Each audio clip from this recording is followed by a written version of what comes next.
ఇక తెలంగాణ రాష్ట్రంలో BRS party పని కథమైపోయినా కానీ కొంతమంది ప్రభుత్వ అధికారులు మాత్రం బీఆర్ఎస్ పార్టీ లీడర్లకు కోవట్లుగానే పని చేస్తున్నారు.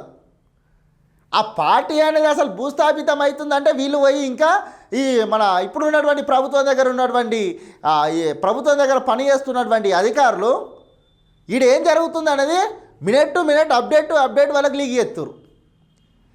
ఇక సీఎం సార్ అయితే వీళ్ళు వెనకనైతే పడుతున్నట్టు అయ్యా చూద్దాం. ఇగో పారిశ్రమల శాఖలో బీఆర్ఎస్ కోవట్టులు, గులాబీ లీడర్లకు టచ్లో కొందరు ఆఫీసర్లు. పారిశ్రమ శాఖలను అయితే పనిచేస్తున్నటువంటి అధికారులు బీఆర్ఎస్ పార్టీల లీడర్లకు టచ్లో ఉంటుర్రట.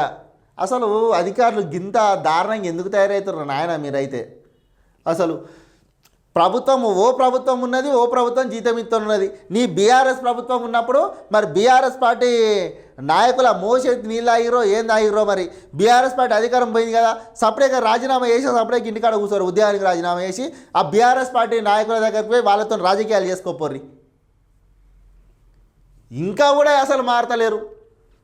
సర్కారు కీలక నిర్ణయాలన్నీ క్షణాల్లో తెలంగాణ భవన్కు చేరవేత.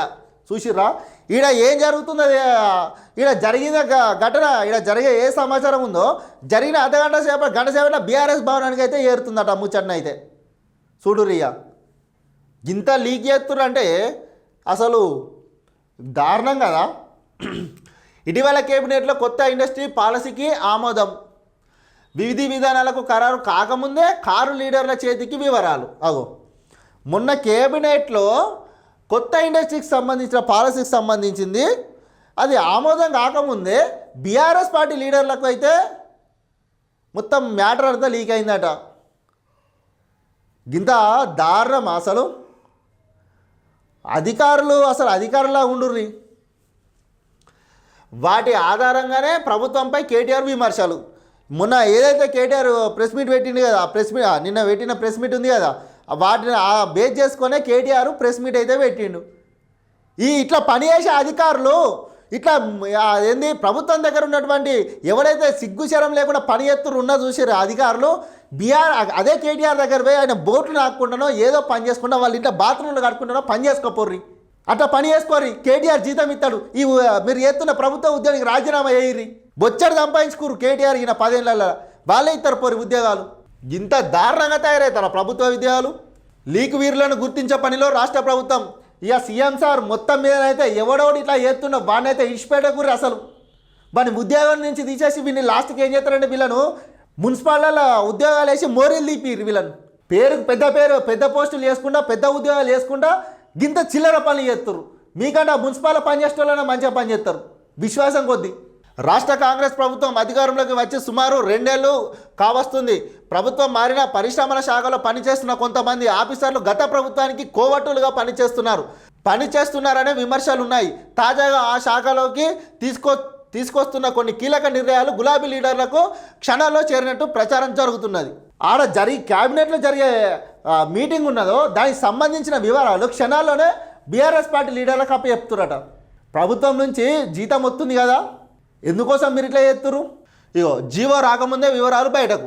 ప్రభుత్వం తీసుకున్న జీవోలు రాకముందే వివరాలను బయట పెడుతురట. ప్రభుత్వం తీసుకున్న నిర్ణయాలు జీవో రూపంలో లేదా సంబంధిత శాఖ మంత్రులు అధికారులు వెల్లడిస్తే తప్ప ఎట్టి పరిస్థితుల్లోనూ బయటకు రావు. కానీ కేబినెట్లో తీసుకున్న నిర్ణయాలు చర్చల సారాంశం మొత్తం గులాబీ లీడర్లకు వెంటనే చేరుతున్నట్టు ప్రచారం జరుగుతుంది.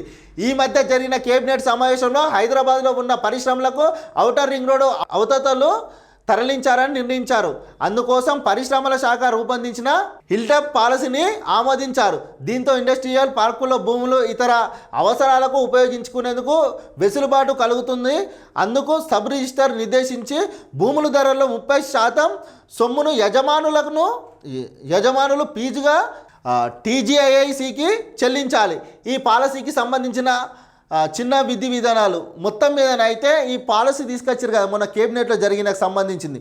దీనికి సంబంధించి ఆ జీవోను పాస్ చేయాలంటే మంత్రులకి రాష్ట్ర ప్రభుత్వం నిర్ణయం తీసుకున్నాకనే ఆ జీవోని అయితే బయట పెట్టాలి. కానీ అందులో ఉన్నటువంటి ప్రభుత్వ అధికారులు ఎవరైతే ఉన్నారో వాళ్ళు అక్కడ జరిగినటువంటి మొత్తం సారాంశాన్ని అక్కడ ఏమేమి మాట్లాడుకుర్రు, ఏం చేసుకుర్రు, ఏంది అనేది మొత్తం బీఆర్ఎస్ పార్టీ వాళ్ళకైతే చేరవేసిరట. ఆ ఆధార దాన్ని బేస్ చేసుకొనే నిన్న కేటీఆర్ గారు అయితే ప్రెస్ మీట్ పెట్టిండు. అధికారులారా, మీరు ప్రభుత్వం బీఆర్ఎస్ పార్టీ అనేది అధికారం అనేది కోల్పోయింది. ఇప్పుడు ఉన్నది కాంగ్రెస్ పార్టీ అధికారం. సరే, ఏ పార్టీ ఉన్నదో సంబంధం లేదు, కానీ మీరు చేయాల్సింది ఏంది? మీరు ఒక ప్రభుత్వ ఉద్యోగులు, మీరు చదువుకోని ఉద్యోగాలకు వచ్చారు కాబట్టి మీరేంది, మీ పని మీరు చేసుకోవాలి.